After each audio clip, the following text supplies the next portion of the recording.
Thank you sir, thank you sir. Allah صاحب تھوڑی عمران خان کو ہم نے نکالا تو اس حوالے سے کیا فرمائیں گے آپ مزید؟ تو پہلے میں انوگریٹ کرنے کے لیے نہیں، انشاءاللہ تعالیٰ میں واپس آؤں گا انوگریٹ کرنے کے لیے، لیکن میں نے ایک وزٹ رکھنا تھا، دیکھنا تھا کہ کیسے چل رہا ہے یہاں کا کام. اور ماشاءاللہ ہمارا جو ٹراما سینٹر ہے چاندکا ہاسپٹل کا، اب یہ انہوں نے کافی جو ہے ماڈرن سٹینڈرڈز کے مطابق اور انٹرنیشنل سٹینڈرڈز کے مطابق میرے خیال میں بنائے ہیں. بہت ہی اچھا لگ رہے ہیں. جب ہم آئے تھے دیکھنے تو 2018 میں پتہ چلا کہ حالت ہمارا چاندکا ہاسپٹل کا کافی خراب ہو چکا تھا، اور وہ اس لیے زیادہ تر کہ یہی ہاسپٹل ہے جس پہ نہ صرف لاڑکانہ کے لوگ آتے ہیں، کمبر شداد کور کے لوگ آتے ہیں، مگر بلوچستان سے بھی لوگ آتے ہیں، جیکوباد سے بھی لوگ آتے ہیں، جنوبی پنجاب کے کچھ اضلاع سے بھی لوگ ادھر پہنچتے تھے. تو وہ بوجھ اٹھاتے ہمارا جو سٹینڈرڈز تھے وہ اس کو تھوڑا سا نقصان ہوا تھا.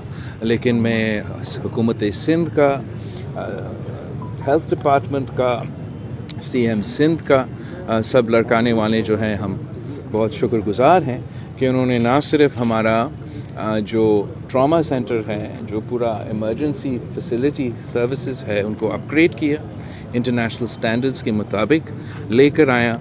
کراچی میں جو ٹراما سینٹر ہے انشاءاللہ تعالیٰ اس کے ساتھ لنک ہوگا، اور پھر کراچی کے ٹراما سینٹر کے سٹینڈرڈز کے مطابق یہ ہمارا ایمرجنسی فیسلٹی بھی چلے گا، اور ساتھ ساتھ جو ہمارا ایمرجنسی سروسز ہے، جو ہمارے ایمبولینسز ہے، وہ سلسلہ بھی شروع ہوگا، اور ریسکیو 112 کا سروس ہمارے اپنے لڑکانوں میں بھی شروع ہوگا. اس کا یہ بھی سہولت ہمارے لوگوں کے لیے ہے، اور ہم حکومت سندھ کے بہت شکر گزار ہیں کہ یہ کام چلتا آ رہا ہے.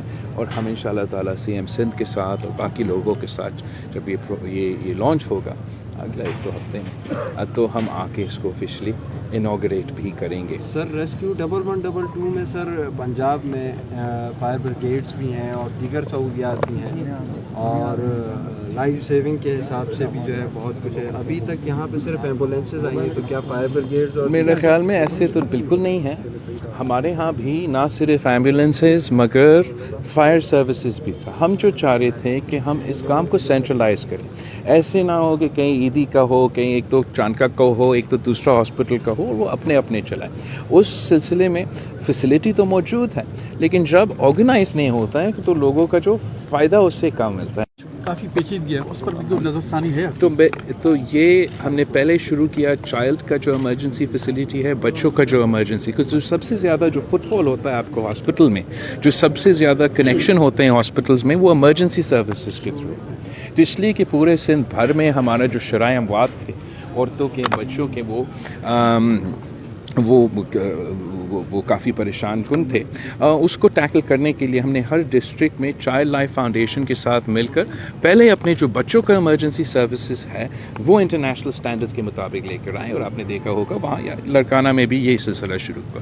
جو دوسرا سٹیپ ہے وہ یہ ہے کہ جو ہمارا ٹراما سینٹرز ہے اور ایمرجنسی سروسز، چاندکا کے ہی ایمرجنسی سروس اور ٹراما سینٹر، ان کو ہم انٹرنیشنل سٹینڈرڈز کے مطابق لے کر آئے، ان کو ہم بہتر کریں. اس لیے وہاں بہت زیادہ فٹ فال ہوتا ہے. اور جیسے میں نے سمجھایا یہاں کا لڑکانہ کا یہ ہے کہ نہ صرف لڑکانے کے لوگ مگر پورے ارد گرد ہمارے صوبے سے بھی جو آس پاس کے شہروں ہیں، اور پھر جو دوسرے صوبے کے بھی، خاص طور پہ بلوچستان، مگر تھوڑا صوبہ جنوبی پنجاب سے بھی لوگ آتے ہیں، زیادہ بوجھ ہوتے ہیں. تو اسی طریقے سے اگر ہم پورا کا پورا بہتر کرنے کے لیے کوشش کریں، ہم اس جگہ صرف اس طریقے سے پہنچ سکتے ہیں کہ ہم ایک کام کرتے ہیں پھر دوسرے کام کرتے ہیں اور امپروومنٹ نظر آتا ہے. کچھ ہے ہی نہیں، مستقبل کا حصہ بن چکا ہے. اب کہانی ختم ہو گیا ہے. آپ کو یاد ہوگا کہ جب مشرف صاحب کو نکالا گیا تو وہ بھی بہت دعوی کرتے تھے کہ پتہ نہیں کیا انقلاب لے کر آئے گا، اور اب مجھے پتہ نہیں وہ کہاں ہے، کیا ہو رہا ہے، وہ تو بھول کے ہم ماضی کا حصہ.